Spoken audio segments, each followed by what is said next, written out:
Bonjour! Dans cette vidéo, nous allons voir comment poser du croquet et plus spécifiquement comment poser du croquet sur un col. C'est un détail qui est redevenu très tendance et que l'on adore ici. On peut imaginer des utilisations différentes, par exemple un croquet fin qui vient souligner le contour d'un col. Ou alors un croquet plus grand, pris en sandwich dans le col, qui permet de donner une finition festonnée. Il y a de quoi s'amuser et le croquet permet de créer un détail nouveau sur un vêtement. Ici, je vous montre deux blouses Rio, mais cette technique peut s'appliquer à plein d'autres patrons que l'on propose, comme Stockholm, Electre ou encore Alex. Il existe plusieurs tailles de croquet qui permettent d'obtenir des résultats différents. Ici, je vous montre trois tailles. Le plus fin en 8 mm, le moyen en 15 mm et le maxi en 30 mm. Au niveau des couleurs, de la même façon, on peut en trouver différentes à adapter à son projet. À savoir que l'on peut aussi trouver le croquet sous la dénomination de serpentine. Vous trouverez une jolie sélection sur notre site.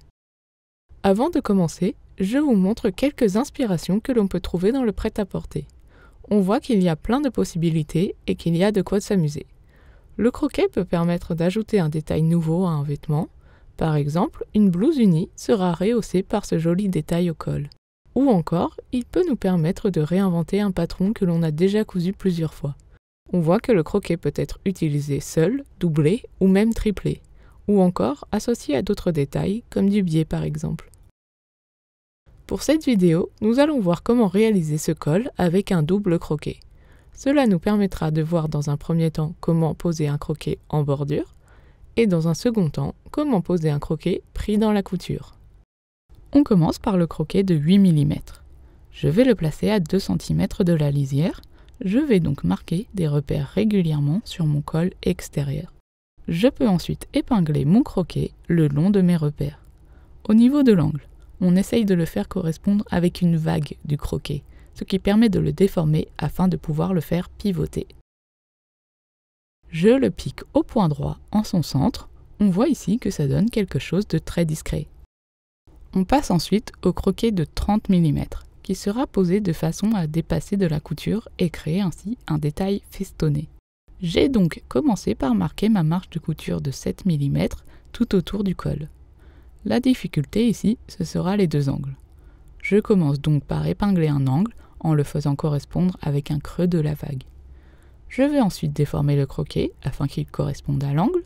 Le croquet étant assez souple, on peut se permettre de le déformer sans que cela ne crée de gros plis ou de surépaisseur. Je place ensuite mon croquet le long du col afin de pouvoir m'attaquer au second angle. Là, on voit que je suis un peu tombé sur le pire cas de figure. Au lieu que mon angle tombe dans le creux de la vague, il tombe sur le haut de la vague. Je vais donc devoir gérer mon épinglage pour résorber l'embut, c'est-à-dire le surplus de matière. C'est exactement le même principe qu'avec l'embut d'une manche. Je vais donc épingler mon second angle sur le creux de la vague juste après. Je déforme le croquet de la même façon que pour le premier angle, et je m'attaque ensuite à l'épinglage du reste du croquet. Comme dit précédemment, je me retrouve donc avec une longueur un poil trop importante que je vais devoir résorber. Je commence donc par épingler le milieu dos pour ensuite travailler moitié par moitié.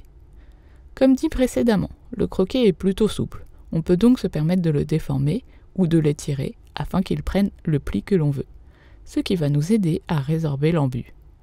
Au niveau de l'épinglage, vous voyez que je ne centre pas mon croquet sur la ligne de piqûre.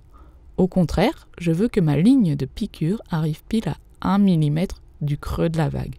Cela me permettra, une fois cousu, de n'avoir que les festons visibles, mais pas forcément la structure entière du croquet. Là, c'est avant tout une question de style. À vous de voir ce que vous préférez faire. Il est également tout à fait possible de piquer au centre du croquet et qu'il soit de ce fait un peu plus dépassant. Une fois épinglé, je vais pouvoir piquer à 7 mm de la lisière en prenant soin de piquer à 1 mm de chaque creux de la vague. Je vous montre une fois piqué et ce que ça donnera une fois terminé. Ensuite, je continue mon montage comme indiqué sur mon patron. Ici, je place endroit contre endroit mes deux cols et j'épingle. Mon croquet est donc pris en sandwich entre les deux cols.